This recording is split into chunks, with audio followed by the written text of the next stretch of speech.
Hey everyone, Will here. Just a quick little tutorial guide. I recently came across a very life-saving fix when it comes to card altering in Gimp for Magic cards, and I just wanted to share it really quick.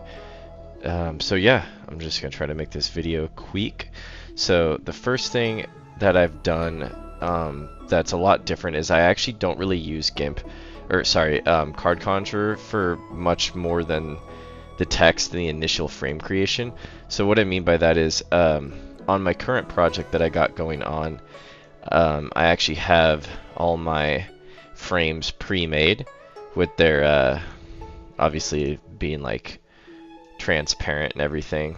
This is for my Star Rail project, and I'll show you the reason behind this. There's many reasons, just because then with Cardconjurer you don't have to preload things, and usually there's only like limited amount of space you can do on the frames. So yeah, we're just gonna go ahead and get right into it. So let me just pick one real quick. We're gonna do a fire one. I also have the power toughness as its own layer, and there's a reason for that in Gimp that I'll show as well. So once we have the frame, just in case you need to know the settings, usually it should be 1632 by 2220. So now that we have that, we're actually just gonna go ahead and grab our art. So I'm gonna pull that over here. I have a cool art of Sam from Star Rail that we'll just do as a little test here. Obviously by default it's going in front of everything. You'll just want to drag it to the back, and then you can adjust it from there however you want it to look. You can just use the scale tool. I'm just gonna go like that. Okay, that's good. There we go. Make sure there's no messed up edging. Perfect. Okay. So before, the way I was doing this was creating a whole nother track and putting the picture in its own thing, then cropping it and then pasting it back to here, which would involve you having to line it up. And I thought that was the only way to do it, but quickly realized there's actually a much easier way to do this. So I'm going to show that right now. So you can just disable all these frames. Okay, perfect. And then make sure you're selected on the art frame. You can also use this as a reference too, so you know like where you need to start. So I'm gonna start like right there. So just gonna do this really quick.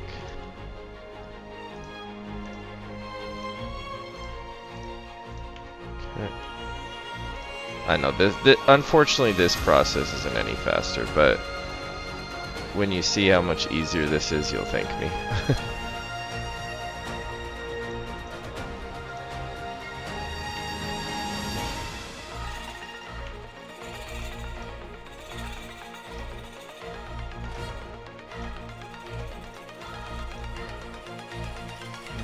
And then while you're working on this too, you can still do that to see where you're at without messing anything. That way you don't, again, you don't want to just do more work than you need to do. There we go, that's plenty.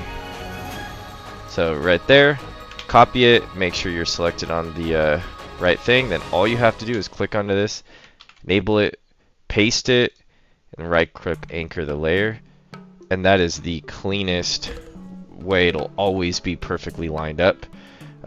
You can do that for any of this.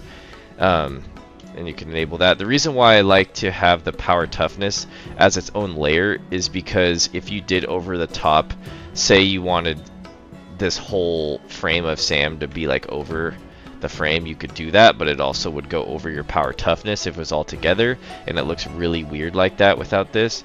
So having this be its own layer, it can always go on top of whatever editing you did because you put it over this frame to the right, the main frame. And then when you're done, what you want to do in Gimp is you can literally just, I'll bring this over, you can literally just create your text without anything else on it. make sure obviously you've added your 1/8 margin to have it resized, because mine's already pre-ready for the margin. And then all you have to do is take it, obviously Doom Wake Giant's not what I would use for this, but just for the sake of the test, all you do is go into your downloads, wherever you put it, click and drag it into Gimp. It'll automatically preload. You want to make sure that it's in front of everything. That way the power toughness loads properly. And yeah, perfectly lined up. It'll always be over the box like you want it, assuming that's how you want it to be. If you actually want this to go over the text, you would just, I think, you'd have to like put it below. Obviously it's dark because of the shadow, so you just need to line it up a little bit differently if you wanted the text to go away. But I've kind of gotten out of doing that just because it can get a little hard to read. And then another thing you can do if you want, because it's pretty easy to read, but if you want it to be even easier to read, you can go into filters, light and shadow, and then drop shadow. You can mess around with the X, Y, the blur radius, and the grow radius. Essentially the X and Y should be very close to 1 in my opinion. I'll show you my preset. It's actually pretty much perfect. So X is 1, Y is 1, blur is 1, grow radius is 5. Enable it, and now it'll add a little depth, 3D, and now it's just like much easier to read. And then from there you can add your set symbols. Basically just doing this all through GIMP, you can get everything a lot more precise than doing it all through Cardconjurer. It's just a personal preference, but mainly it was just to highlight the frame trick that I was talking about, where you put, you know, something over the box. Again, just doing a quick test, you just see where it needs to be. So if you wanted like the whole body frame part to go through, you'd need to just see how far you need to go. I'd obviously start like right down here. I'm just gonna do a very quick thing just to show one more time what I'm talking about.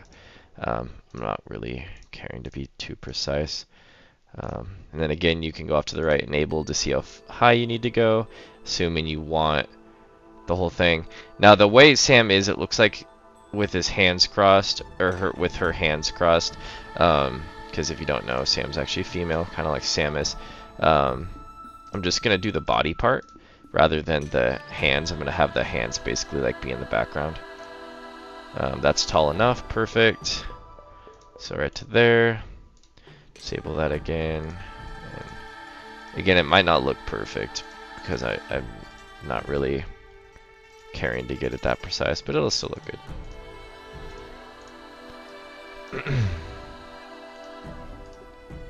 And yeah, I hope this trick helps. It does make life a lot easier when it comes to altering, for sure.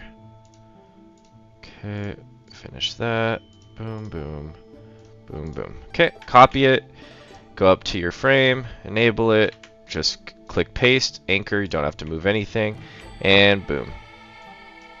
Okay, it does look a little weird. But hey, I'm just trying to show you that you can do it. I honestly probably wouldn't recommend having it like that, but yeah, again, just showing you can do it. And you can always control Z if you decide you're like, yeah, I don't like it. It's easy to control Z, undo it, and you're done. Boom. So yeah, hope you enjoyed the quick little tutorial on it. I guess I can show you just a couple other ones I finished recently with the trick here. There's one for Kafka, for Acheron. I didn't really do much over the top stuff on those, but yeah, very simple, easy to do, and yeah, that's pretty much all I got for you guys today. Have a good one.